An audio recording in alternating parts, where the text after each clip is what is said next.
안녕하세요. 울산대학교 산업경영학부의 황규선이라고 합니다.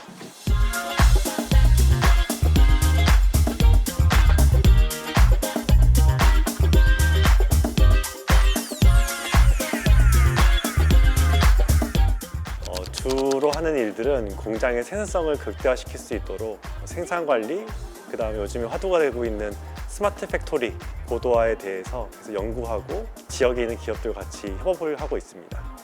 제 어렸을 때 친구들이 제가 이제 학교에 왔다라고 하면은 다들 믿지 않고 너가 왜?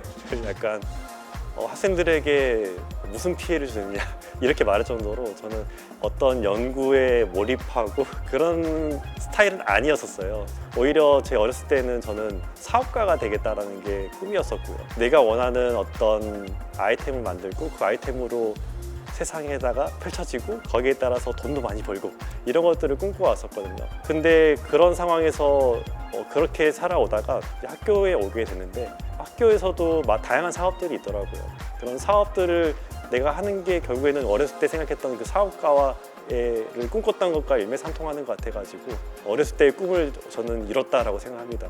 IT 쪽이어가지고요. 정확하게는 MIS라고 부르는 매니지먼트 인포메이션 시스템이라고 하거든요. 회사에는 항상 IT 시스템들이 필요하고 그 시스템들을 어떻게 설계하고 원하는 업무들을 시스템화할 수 있을까?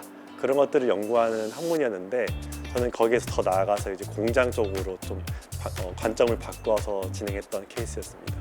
사실 대학원을 갔던 게 가장 큰 계기가 됐고요. 우선은 대학원은 이제 어떤 연구실을 들어가느냐에 따라 가지고 본인들이 공부하고 연구하는 것들이 이렇게 결정이 되는데 제가 선택했던 연구실이 특히나 공장에 큰 관심이 많으셨고요. 저 지도 교수님께서도 저의 IT 베이스를 인정해 주시고 그러면은 공장의 시스템에 대해서 연구해보자 라고 해주셔가지고 대학원을 진학했던 게 가장 큰 전환의 계기가 됐습니다.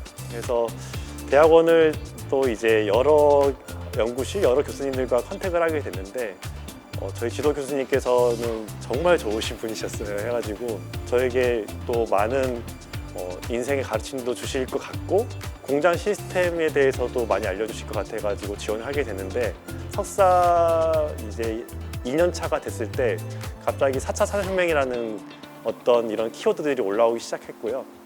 더불어서 지도 교수님께서 우리나라의 스마트 공장의 정책의 시작점인 스마트 공장 추진단이라는 게 있었거든요. 거기 초대 단장님이 되셔가지고 그러면 교수님 내가 이제 이런 스마트 공장에 대해서 이제 정책도 세우고 그 다음에 연구를 해 가는데 너도 같이 하자 라고 제안 주셔가지고 박사까지도 진학해서 계속 스마트 공장으로 이어져서 공부를 하게 됐던 것 같아요. 네, 너무 재밌어요. 네, 너무 재밌고요.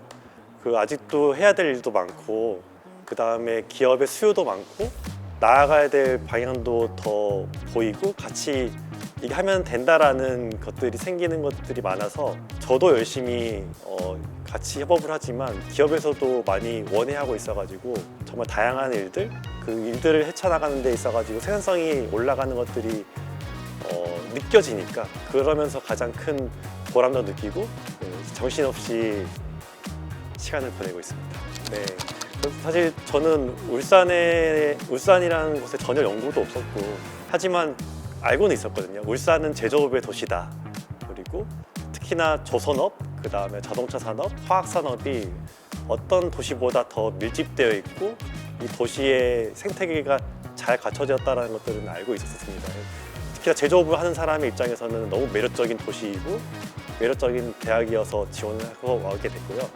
스마트 팩토리 분야에서 가장 큰 화두가 되는 산업은 당연히 조선업과 자동차 산업일 것 같아요. 특히나 자동차 산업 같은 경우에서는 원래 기존의 공장들은 단일 차종을 생산하는 공장의 환경이었다가 이제는 홀류 생산을 하게 됐어요. 그래서 다양한 차종들을 공장 안에서 생산하다 보니까 당연히 기존의 생산 방식과는 다른 방식으로 공장을 관리하고 생산을 시작해야 되는 상황들이 발생하게 됐고요.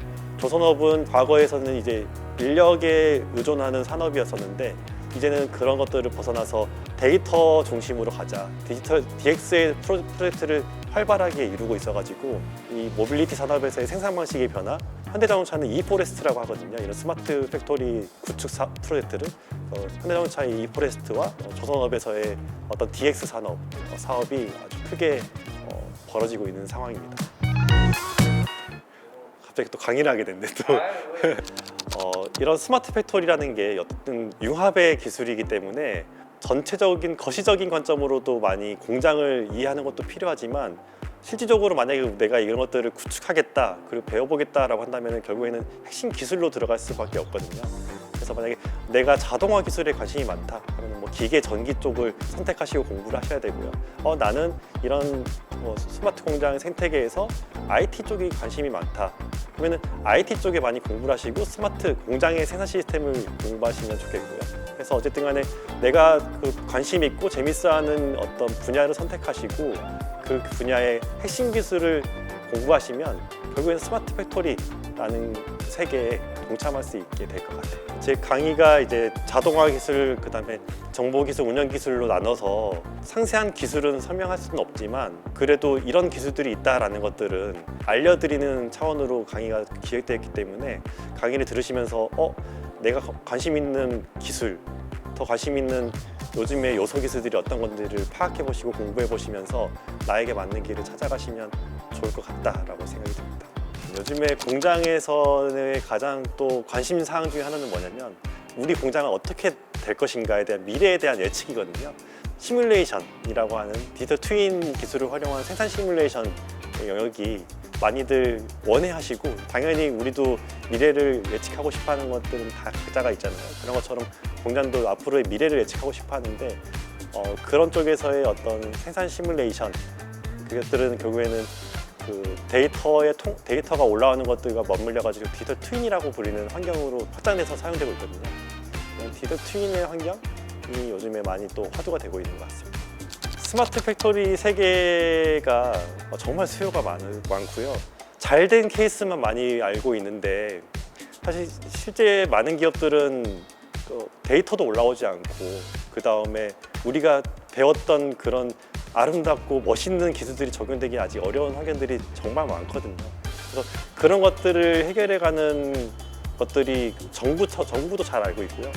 그런 사람들도 인력이 정말 많이 필요를 해요. 그래서 정리해서 말씀드리자면 스마트 공장 생태계는 이제 공장이라고 불리는 수요 기업이 있고요. 이런 스마트 공장의 시스템을 구축해주는 공급 기업이 있거든요. 이런 공급 기업과 수요 기업에서는 스마트 공장 관련된 사람들을 정말 많이 필요로 하고 있습니다. 근데 거기에 맞는 인재들 그거를 이런 요구 사항에 대응해줄 수 있는 인력들이 많이 부족한 상황이어서 많은 분들이 좀 이쪽에 관심도 많이 가지시고 이쪽 세계에 많이 들어오셨으면 좋겠습니다.